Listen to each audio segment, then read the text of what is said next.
आप सुन रहे हैं समाचार एजेंसी ऑफ इंडिया की साई न्यूज में ऑडियो बुलेटिन। नमस्कार, ये समाचार एजेंसी ऑफ इंडिया है। अब आप साई न्यूज की समाचार श्रृंखला में रविवार 27 फरवरी 2022 का राष्ट्रीय ऑडियो बुलेटिन सुनिए। रूस व यूक्रेन युद्ध के बीच भारत ने करीब 500 नागरिकों को निकाल लिया है। ऑपरेशन गंगा के तहत पिछले 24 घंटों में भारतीय नागरिकों को लेकर कुल 3 उड़ानें भरी गयी। इनमें से 2 उड़ानें दिल्ली उतर भी चुकी हैं। तिरंगा हाथों में लिए भारतीयों का जत्था जब रवाना हुआ तो ट्विटर पर दनादन तस्वीरें आनी शुरू हुई। इन तस्वीरों को दुनिया में भारत की बढ़ती ताकत का सबूत पेश किया गया। ट्विटर पर मोदी है तो मुमकिन है एवं न्यू इंडिया जैसे हैशटैग्स के साथ कई पोस्ट किए गए हैं। ऑपरेशन गंगा के तहत रेस्क्यू मिशन को पोलैंड, रोमानिया, हंगरी और स्लोवाकिया में सक्रिय किया गया है। इन देशों में यूक्रेन के साथ सीमा पर विशेष शिविर लगाए गए हैं। विदेश मंत्री एस जयशंकर ने ऑपरेशन गंगा के लिए पूर्ण समर्थन देने के लिए अपने हंगरी के समकक्ष को धन्यवाद दिया। जयशंकर ने कहा कि 240 भारतीय नागरिकों के साथ ऑपरेशन गंगा की तीसरी उड़ान ने बुडापेस्ट से दिल्ली के लिए उड़ान भरी है। बुडापेस्ट से दूसरी फ्लाइट शनिवार को 250 भारतीय नागरिकों को लेकर दिल्ली के लिए रवाना हुई। 219 भारतीय नागरिकों के साथ मुंबई के लिए रोमानिया से पहली उड़ान भरी थी। अरविंद केजरीवाल सरकार की नई आबकारी नीति पर रोक लगाने के लिए दिल्ली हाई कोर्ट में एक जनहित याचिका दाखिल की गई है। बीजेपी नेता अश्वनी उपाध्याय ने अदालत से अपील की कि वो आप सरकार को निर्देश दे कि शराब बनाने के साथ उसके वितरण पर रोक लगाए। उन्होंने नशीले ड्रग्स पर भी रोक लगाने की मांग की। उनका कहना था कि पिछले 7 सालों में केजरीवाल सरकार ने दिल्ली को दारू का अड्डा बना दिया है। उपाध्याय ने कहा कि दिल्ली में 280 म्यूनिसिपल वार्ड हैं। 2015 तक राजधानी में केवल 250 शराब के ठेके थे, यानी 30 वार्ड ऐसे भी थे जहां शराब की कोई दुकान नहीं थी। लेकिन नई आबकारी नीति में दिल्ली सरकार शराब की दुकानों की तादाद बढ़ाने जा रही है। सरकार हर वार्ड में 3 शराब के ठेके खोलने की फिराक में है। उनका कहना था कि ये संविधान के आर्टिकल 14 और 21 की उल्लंघना है। उनका कहना है कि सरकार को सिगरेट के पैकेट पर लिखी चेतावनी शराब की बोतलों पर भी लिखनी चाहिए। तमाम मीडिया में विज्ञापन देकर लोगों को बताया जाना चाहिए कि शराब का सेवन स्वास्थ्य के लिए खासा हानिकारक है।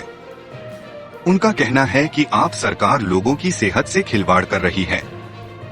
केवल अपना खजाना भरने के चक्कर में वो ऐसा कर रही है। देश के सबसे बड़े आईपीओ को लेकर केंद्र सरकार ने बड़ा फैसला लिया है। केंद्रीय कैबिनेट ने देश की सबसे बड़ी इंश्योरेंस कंपनी LIC के आईपीओ के लिए ऑटोमेटिक रूट के जरिए 20% तक प्रत्यक्ष विदेशी निवेश की मंजूरी दे दी है। LIC सेबी के पास DRHP दाखिल कर चुका है। केंद्र सरकार 5% हिस्सेदारी की बिक्री करेगी, जिसका अनुमानित मूल्य 63,000 करोड़ रुपए है। LIC दुनिया में किसी बीमा कंपनी का तीसरा सबसे बड़ा आईपीओ होगा। LIC आईपीओ का 5% हिस्सा कर्मचारियों के लिए, 10% हिस्सा बीमा धारकों के लिए रिजर्व रखेगा। LIC आईपीओ का कुल 35% हिस्सा रिटेल इन्वेस्टर्स के लिए है, यानी जिनके पास LIC बीमा है वो 4 लाख तक के शेयरों के लिए बोली लगा सकते हैं।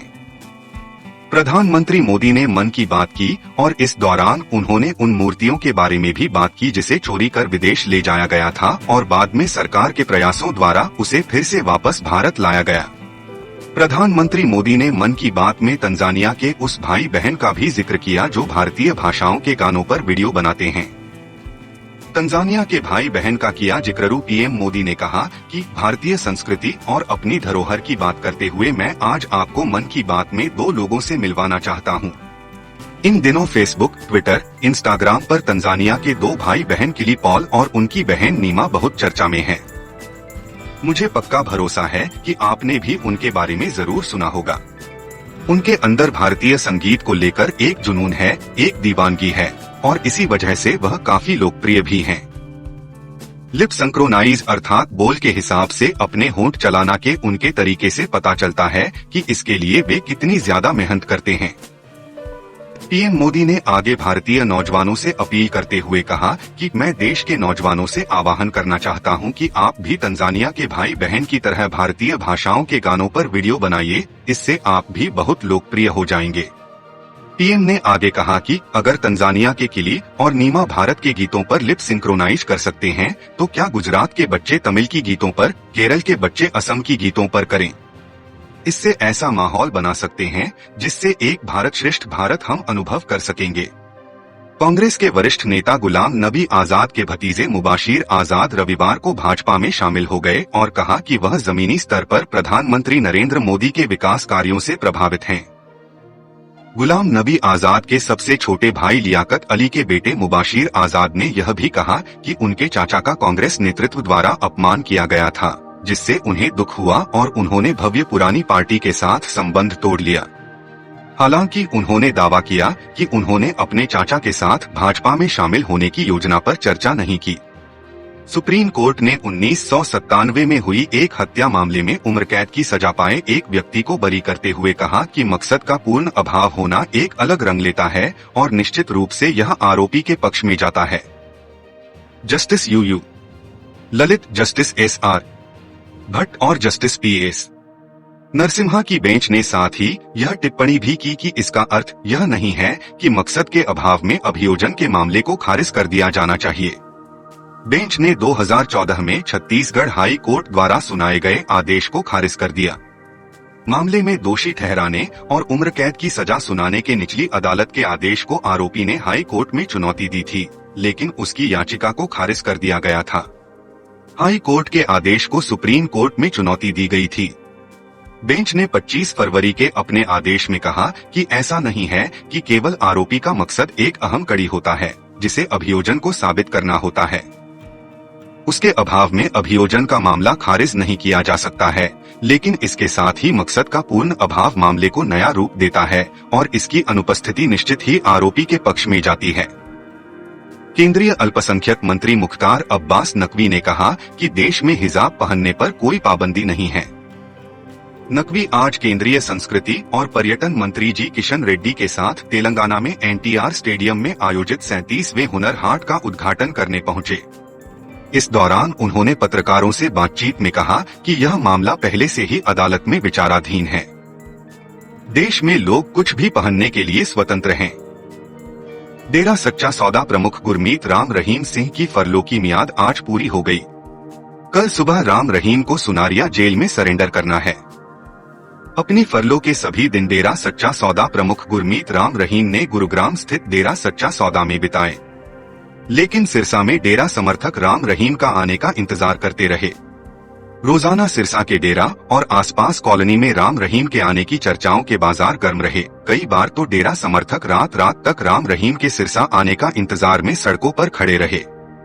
हालांकि बताया जा रहा है कि आज गुरुग्राम स्थित डेरा सच्चा सौदा में जश्न मनाया जाएगा, जिसमें रिश्तेदार व करीबी दोस्तों के साथ राम रहीम के फॉलोअर भी शामिल होंगे। भारतीय जनता पार्टी के अध्यक्ष जेपी नड्डा का ट्विटर अकाउंट हैक हो गया और रविवार सुबह उससे यूक्रेन संकट तथा क्रिप्टो करेंसी के मुद्दे पर कई ट्वीट किए गए। इलेक्ट्रॉनिक्स एवं प्रौद्योगिकी मंत्री राजीव चंद्रशेखर ने कहा कि कंप्यूटर आपदा आपातकालीन दल CRT को इससे अवगत करा दिया गया है और जांच चल रही है।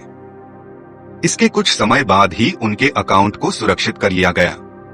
भाजपा से जुड़े सूत्रों ने बताया कि नड्डा का ट्विटर अकाउंट कुछ वक्त के लिए हैक हुआ था। पार्टी के एक नेता ने कहा, अब यह नियंत्रण में है। हम असली कारण का पता लगाने के लिए ट्विटर से बातचीत कर रहे हैं।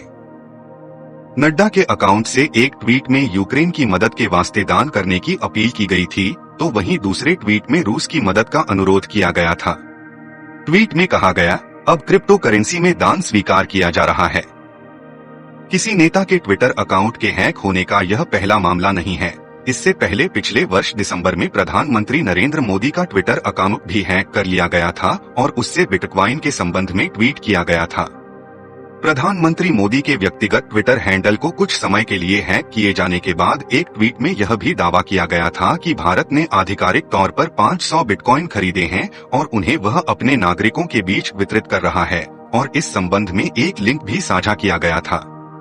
आप सुन रहे थे समाचार एजेंसी ऑफ इंडिया की साई न्यूज में रविवार 27 फरवरी 2022 का राष्ट्रीय ऑडियो बुलेटिन। सोमवार 28 फरवरी 2022 को एक बार फिर हम ऑडियो बुलेटिन लेकर हाजिर होंगे। यदि आपको ये ऑडियो बुलेटिन पसंद आ रहे हो तो आप इन्हें लाइक, शेयर और सब्सक्राइब जरूर करें।